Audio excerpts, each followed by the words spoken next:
हम बोले हम नहीं करेंगे शादी, तो ज़बरदस्ती सटा के बोल रहा है नहीं करोगी तो जो नहीं होगा सो होगा तुम्हारे साथ। रहे थे तो फील्ड तक आया मेरे साथ, बोला कि बैठो गाड़ी पे। हम बोले हम क्यों बैठेंगे तुम्हारे गाड़ी पे, तो ज़बरदस्ती हाथ उठ पकड़ के उसके बाद गाड़ी पे बैठा लिया आगे वाला सीट। तो आपके साथ गलत किसी भी तरह का काम किया था वो? आरजू नाम का एक हिंदू लड़की को उठाता है, जबरन धर्म परिवर्तन करने की बात करता है, उसके साथ गलत करता है। रात में सेटिंग हुआ था, सेटिंग करके हमको बेटी को मारना चाहा, शादी करना चाहा, कहा मुसलमान कबूल करो नहीं तो मार देंगे। कौन अकेले वो लड़का था सिर्फ या और कोई? आरजू था। और ये बाप उसका जानता था? जी जानता था। और कई लड़कियों के साथ भी ये गलत कर चुका है। कई लड़की, कितना लड़की को किया है जो अब क्या बयां कर सकते हैं। जी प्रणाम, मैं हूं सुमित कुमार और आप देख रहे हैं सच बिहार। हम लगातार ऐसे मुद्दे आपको दिखाने की कोशिश करते हैं कि समाज में किस प्रवृत्ति के लोग रहते हैं और कानून, प्रशासन और समाज किस तरह से मतलब डायरेक्टली या इनडायरेक्टली उनका साथ देता है। एक ऐसा ही घटना कुछ हुआ, कुछ दिन पहले वीडियो वायरल हुआ दरभंगा से। अभी दरभंगा के अलीनगर गांव में है, ये थाना भी अलीनगर पड़ता है। और यहाँ से एक हिजबुल रहमान उर्फ आरजू नाम का एक मुस्लिम युवक एक हिंदू लड़की को उठाता है। अब हिंदू मुस्लिम का एंगल कितना है इसमें तो देखने की बात होगा, लड़की से मैं आपको बात करके सुनाऊंगा। लेकिन उसे उठाता है, जबरन धर्म परिवर्तन करने की बात करता है, उसके साथ गलत करने की कोशिश करता है, ये गलत करता है। और उसके बाद वो वीडियो ज़बरदस्ती रिकॉर्ड करवाता है कि हम इसके साथ प्यार से आए हैं, जानबूझकर आए हैं और शादी करना चाहते हैं। तो अभी हम उस लड़की से बात करेंगे। फिलहाल वो युवक जेल में है, लेकिन एक फुटेज देखिए आप स्क्रीन पे कि कैसे वो लड़की को ज़बरदस्ती उठाने की कोशिश कर रहा है। और उसके बाद जब एफआईआर होती है तब उस फिलहाल गिरफ्तार है। लेकिन अब आप सोच रहे हो कि क्राइम या इतना अगर हुआ है तो पॉलिटिकल संरक्षण होगा, सरकार अच्छा काम नहीं कर रही है। लेकिन बता दें कि उस परिवार का, जिस परिवार से ये लड़का आता है, पूरा कनेक्शन सारे पॉलिटिकल पार्टियों में है, मतलब एकदम सर्वहारा है। चाहे आरजेडी कह लीजिए, जेडीयू कह लीजिए, जनसुराज कह लीजिए, सब में है ये लोग। तो सोचिए कि कौन इसे सह दे रहा है इतना। तो अभी हम समझेंगे, हमारे साथ लड़की है। क्या हुआ था आपके साथ उस दिन? हम दुकान से आ रहे थे, घर पे एक मेरे साथ बच्चा भी था। आ रहे थे तो फील्ड तक आया मेरे साथ, बोला कि बैठो गाड़ी पे। हम बोले हम क्यों बैठेंगे तुम्हारे गाड़ी पे, तो ज़बरदस्ती हाथ उठ पकड़ के उसके बाद गाड़ी पे बैठा लिया आगे वाला सीट पे। अच्छा। उसके बाद हम चिल्लाए तो यहाँ का ग्रामीण लोग सब था, तो मतलब कुछ नहीं बोला, देखता रह गया। वीडियो जो है उसमें आप दिख रही हैं कि एक बच्चा के साथ आ रही हैं। जी यही बच्चा था। अच्छा, यही बच्चा थे। और वो आता है, पहले बात करता है, आपसे कुछ कहता है जी। और उसके बाद आप नहीं मानती हैं शायद, तो वो जबरदस्ती पकड़ के बैठाता है। जी। कहाँ ले गया था बैठा के? ये तुमोल गांव, वहीं पे ले गया था। अच्छा, ये लड़का पहले भी आपको चेज करता रहा है? पीछे बोलता था कि हमसे ये करो वो करो, तो हम नहीं माने। फिर बोलता था नहीं कुछ बोलोगी तो तुम्हारे पापा को मार देंगे। मम्मी क्या कहता था आपसे? पहले फोन करके कहता था कैसे? नहीं, फोन उन नहीं करता था मेरे मोबाइल पे। ऐसे मिलता था दुकान पे आता था ना, तो पिस्टल उस्टल दिखा के बोलता था कि जैसा हम बोल रहे वैसा करो, नहीं तो तुम्हारे मम्मी पापा को मार देंगे, पूरा परिवार खत्म कर देंगे। तो उस दिन जब उठाया आपको तो कहाँ ले गया था वो? तुमोल। तो वहाँ पे क्या करने की कोशिश कर रहा था वो? जबरदस्ती वस्ती करना, मोती सब था। तो मोती बोला कि कौन है मोती? है मोती आरजू के पापा हैं। अच्छा, मतलब बाप बेटा दोनों इन्वॉल्व थे ये गलत काम में? वो लोग पहले पहुंचे हुए थे। मोती थे, लाल सरपंच थे, उसके दोनों बेटा थे आसिफ यूसुफ, और मोती के लड़का थे एक लाख छोटा वाला। तो ये सब मिलके ऐसा क्यों कर रहा था आपके साथ? नहीं पता आपको? वहाँ क्या बोला? बोला शादी कर लो? हाँ बोला शादी करो, मुसलमान बनो। हम बोले हम नहीं करेंगे शादी, तो ज़बरदस्ती पिस्टल सटा के बोल रहा है नहीं करोगी तो जो नहीं होगा सो होगा तुम्हारे साथ। तो उसका पापा बोला कि उसके साथ गलत काम कर लो और नेपाल जाके बेच दो। अच्छा, तो आपके साथ गलत किसी भी तरह का काम किया था वो? जी। कौन अकेले वो लड़का था सिर्फ या और कोई? आरजू था। आरजू था। और ये बाप उसका जानता था? जी जानता था बाप लोग, फिर वहाँ से चल दिया। बताइए, इस तरह के देखिए प्रवृत्ति वाले लोग होते हैं, तो आपको क्या आपका धर्म परिवर्तन कराना चाहता था वो? जी बोला तुम मुसलमान बनोगी, हम बोले नहीं, हम नहीं तुमसे शादी करेंगे, नहीं हमको मुसलमान बनना।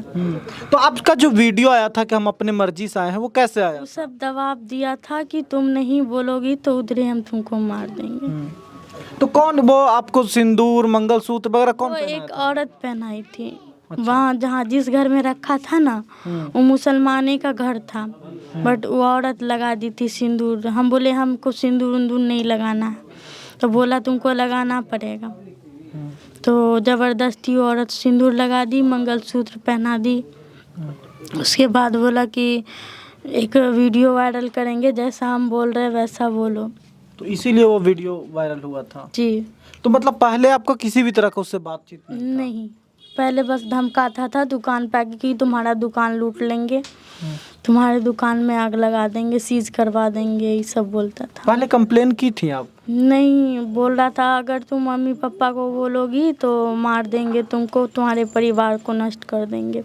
इसलिए आप नहीं बताई थी? जी तो देखिए ये हालत है, इनके पिताजी भी हैं और लोग हैं ग्रामीण जो हमें बता रहे हैं पूरी तरह से कि वो लड़का इतना उदंड है कि हर बार इसी तरह की घटना करता है। कई महिलाओं के साथ वो अभद्र व्यवहार किया है, कई लड़कियों के साथ वो ब्लैकमेल करके गलत काम किया है। तो क्या कहेंगे, क्या वो लड़का गांव का था आपका, तो कैसे जानते हैं उसको और क्या करता है वो? देखिए उनका पूरा फैमिली जो है सो दी है और उससे सारा हिंदू मुसलमान सब लोग पीड़ित है, एक कास्ट का लोग नहीं। तो उसके पीछे रीजन क्या है? उसके फैमिली में दो नाम है, एक आदमी का दो नाम है। आप हिंदुस्तान में कहीं देखे होंगे जो एक आदमी का दो नाम हो सकता है, उर्फ फलाना, लेकिन फादर तो दो नहीं हो सकता है। अब हम आज कहें हम नरेंद्र मोदी का बेटा है, कल कहें हम रामविलास यादव का बेटा है। लाल मोहम्मद जो सरपंच है, सबसे मुख्य बात सुनिए, अभी सरपंच है वर्तमान में सरपंच है, और वही आदमी 2004 में वार्ड सदस्य था मुजाहिद इस्लाम के नाम से। अच्छा, मैट्रिक पास किया उस नाम से। अब इतनी बड़ी बात है, कितना खौफनाक मंजर है यहाँ जो डर से कोई बोलने के लिए तैयार नहीं है। वो लाल मोहम्मद, उसका भाई मोतीउर रहमान दो गाय खोल कर करके सबका फसल चरा लेता था। लोग कहता था जो भाई इसको बांधिए, तो कहता था जो मेरा गाय खुला रहेगा, आप लोग अपने खेत में टाट लगा लीजिए। इतना बड़ा क्राइमर है। तो अभी तक ये क्यों कर पा रहा है? आप लोग क्यों कभी क्लेम नहीं किए, कभी एफआईआर नहीं किए, कभी पुलिस कार्रवाई नहीं की? होता क्या है, अभी के रीजन में लोग मैक्सिमम लोग अपने काम से परेशान रहता है। और जब ये आदमी बड़ा जितना भी फैमिली है सब पर अटैक किया है। इस देवरी परिवार के वसीम अहमद हैं, जिनके बाप दादा यहाँ शिक्षा के लिए स्कूल डोनेट किए, गरीब गुरबा के लिए हाट लगवाए। उस हाट पर आज मोतीउर रहमान इनडायरेक्ट रूप से ठेकेदारी कर रहा है सीओ के संरक्षण से। 30 वर्ष से कोई डर से बोलने वाला नहीं है। उन पर हाथ चला दिया था, सैकड़ों बेल्ट मार दिया था, मुकदमा हुई, उसमें वो दूसरा सर्टिफिकेट लगाया जो मेरा दूसरा नाम है। मेरे बेटा के नाम पर मेरा परिवार 1965 में लंदन गया है, इंग्लैंड गया है, और हमारा परिवार भी जमींदार परिवार था। हमारे बेटा के ऊपर में फर्जी 3 मुकदमा डाला गया। मैंने पुलिस पदाधिकारी से गुहार लगाया जो इसकी जांच होनी चाहिए। मेरा बेटा पटना में है, यहाँ पिस्टल कैसे चलाया? तो लोग डरता है। जब मिलन कुमार सुधाकर पर मुकदमा हुई, जब वसीम अहमद कुछ नहीं कर पा रहे हैं, जब मकसूद हुसैन को बड़े आम रोड पर इतना बड़ा अपराधी कैसे बन रहा है? पुलिस संरक्षण दे रही है इसको? बिल्कुल पुलिस नहीं संरक्षण दे रही है, लीडर सब भी संरक्षण दे रहे हैं। कौन लीडर दे रहा संरक्षण? अब देखिए, इसका खुलासा हम नहीं कर सकते हैं। हमें पता लगा कि इसका कनेक्शन, इसका पूरा परिवार सबे पार्टी में। देखिए, जहाँ तक बात है, जब बोल रहे हैं, अभी हम पटना में एक लड़ाई लड़ रहे हैं कुमार इंद्रदेव से, तो वो फर्जी डॉक्यूमेंट बना करके हमारे दादा का प्रॉपर्टी हड़प लिया। और उसका लालू यादव के यहाँ भी जाना आना है, नंदकिशोर यादव के यहाँ आना जाना है। उसी टाइप से इसका सब पॉलिटिकल आदमी के यहाँ जाना आना है, और सब इसको बुझता है कि भाई अली नगर में ये डाउन है। कभी हिंदू मुस्लिम का खौफ दिखाएगा, कभी कुछ का खौफ दिखाएगा, कभी कहेगा। इसमें सच सच बताइए, जो खबरें चली हिंदू मुस्लिम के एंगल से, कितना हिंदू मुस्लिम नहीं, वाला नहीं, एंगल यहाँ है? देखिए, ये ज्यादा बड़ा बदमाश है या ज्यादा बड़ा हिंदू मुस्लिम कम्युनल वो हारमोनी ठेस पहुंचाने वाला है? देखिए, जहाँ तक हिंदू मुसलमान का इस प्रकरण में है, हिंदू मुसलमान सब लोग इसका विरोध कर रहा है। लेकिन शिक्षा के अभाव में 2020 में अलीनगर में फिर होली में दंगा करवा दिया, जो सरस्वती पूजा का मूर्ति नहीं जाने देंगे, यही शख्स था।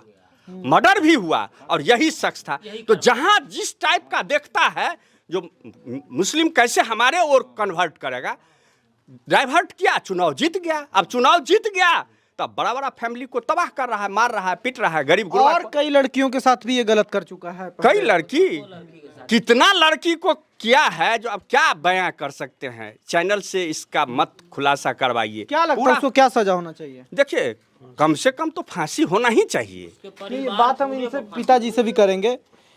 क्या हुआ था? आपको पहले भी धमकी देता था? फूल माला का दुकान रखते हैं नहीं? जी जी जी, फूल माला दुकान रखते हैं और हमको बचिया बोला ऐसे से बात है। तो हम एक रोज़ कहें लाल और मोती को भी और आरजू को भी बोले, बाबू मेरे दुकान पर मत आओ। और लाल मोती को कहे अपने बच्चे को संभाले। संभालते संभालते हद गुजर गया। गुजरने के बाद कहा हम पंचायत करा देते हैं। पंचायत भी हो नहीं पाया। ये अकेले 10 आदमी 20 आदमी अपने इसके खानदान का था। हमको कहता 10 बजे रात में आओ। 10 बजे रात में इसके यहाँ क्या करेंगे हम? हमको मारिए दिए। तो हम कहे ठीक है, भोर में 8 बजे कीजिए आप। भोर में 8 बजे बोले तो लाल सरपंच बोला अब नहीं हो पाएगा, हम जा रहे हैं दरभंगा। तो हम कहे ठीक है, आप जाइए इधर, मैं अपना काम करूँगा। आप पंचायत नहीं किए तो हम इधर काम करेंगे, आप उधर काम कीजिए अपना। क्या लगता है उससे आपको डर है? अभी भी अभी छूट जाएगा? डर है और खौफनाक आदमी भी है। जो मेरे बीच 4:30 5 के बीच में है, हटिया गाची में मेरी बच्ची को अपहरण कर लेना और इससे हमारे बच्चियाँ जाने से पहले लाल मोती और लाल का दोनों लड़का और मोती का एक और लड़का और एक बच्चिया तो हम लोग लेके जा ही रहा था, लाल मोती रहमान का, हिजबुर रहमान मेरी बेटी को लेके। ये सब था तुमौल में। ये मेरी बेटी जाने से पहले रात में सेटिंग हुआ था। सेटिंग करके हमको बेटी को मारना चाहा, शादी करना चाहा। कहा मुसलमान कबूल करो नहीं तो मार देंगे, नहीं तो निकाह पढ़वा लो। तब ये क्या कहते हैं, हिंदू धर्म को छोड़ के तो हमको ये लाल मोहम्मद बोला नहीं करेगा शादी तो इसको मार दो, नहीं तो नेपाल में जाकर बेच दो। क्या चाहते हैं कि उसको क्या सजा मिले? फांसी की तख्ता पर चढ़ा दीजिए। फांसियों से और कोई सजा हो तो उसको दीजिए और उसके पूरा परिवार को फांसी की तख्ता पर हमको देखना चाहते हैं। जो कानून क्या करते हैं, कानून के पास ताकत है या नहीं है, इस पूरा परिवार को फांसी का तख्ता पर चढ़ा दे। मैं इनसे भी जानूंगा, क्या लगता है कि आपके साथ इतना कुछ वो पूरा परिवार मिलके कर रहा था? क्या चाहती हैं कि उनके कौन किसको सजा होना चाहिए? फिलहाल तो लड़का सिर्फ गिरफ्तार है। इनके पापा हैं और चाचा और 4 भाई हैं, उनको भी होना चाहिए सजा। क्या सजा होना चाहिए आपको? फांसी। आपको डर लगता है इससे फिर क्या आएगा तो गलत करेगा फिर से? जी लगता है। पूरा परिवार को मतलब पहले भी धमकाता था। अभी इनके पापा सब गिरफ्तार नहीं हुए हैं, अभी भी डर है अगर कुछ कर दें। पुलिस भी डरा रही थी क्या आपको? पुलिस आपका साथ दे रही थी? अच्छा जी दे रही थी। मेडिकल वगैरह टेस्ट करवाई थी पुलिस? जी। ओके, तो पुलिस से भरोसा है आपको अभी? जी। तो देखिए, इस तरह के अपराधी कहीं ना कहीं समाज भी पनपाता है और इस तरह के अपराधी कहीं ना कहीं पुलिस विभाग की गलतियों के कारण भी पनपता है। और राजनीति का क्या है? राजनीति तो उधर झुकी जाता है जिधर आबादी हो, जिधर पावर हो और जिधर पैसा हो। तो सारे पार्टियों का आप सोचिए ना कि कौन, आप किसको जिम्मेदार बताइएगा? सरकार को, विपक्ष को, किसको? समाज को, पुलिस को। सब लोगों ने इसे संरक्षण दिया है और ऐसे लोग समाज को मतलब एक तरह से दीमक की तरह लग के और खाई कर देते हैं।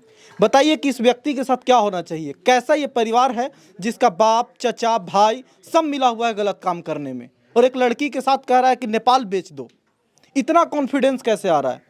और अगर एक ही व्यक्ति गिरफ्तार हुआ है जो कि कल के हो सकता है बेल लेके छूट भी जाए, तो कैसे डर बनेगा, प्रशासन का इज्जत कैसे बनेगा लोगों के नज़र में? आप ही सोचिए। बाकी राय ज़रूर दीजिएगा। देखते हैं क्या अपडेट आता है पुलिस से भी, थाना से भी जो जानकारी हमें मिलेगी आप तक ज़रूर पहुँचाएंगे। नमस्कार।